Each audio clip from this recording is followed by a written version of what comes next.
Әрекетсіз отыра бергеннен түк пайда жоқ. Бір қадам болса да әрекет етсең, қалған Алла тағала өзі береді. Алла қаласа міне үйдің фундаментін астын ақырындап қазуды бастадым. Жер қаттылау, оңай емес. 10-да 12 қылып үйдің несін астындағы фундаментін чұңқырдың несін қазуды бастадым. Әрекет ету керек.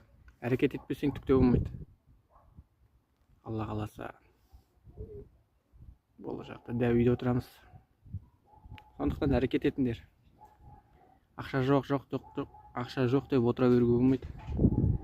Бір күш болса да қаласаң, фундамент бастасаң да қалған Алла тағала өзі береді. Ақырындап бірақ болады. Сондықтан әрекет етуді жалғастырыңдар.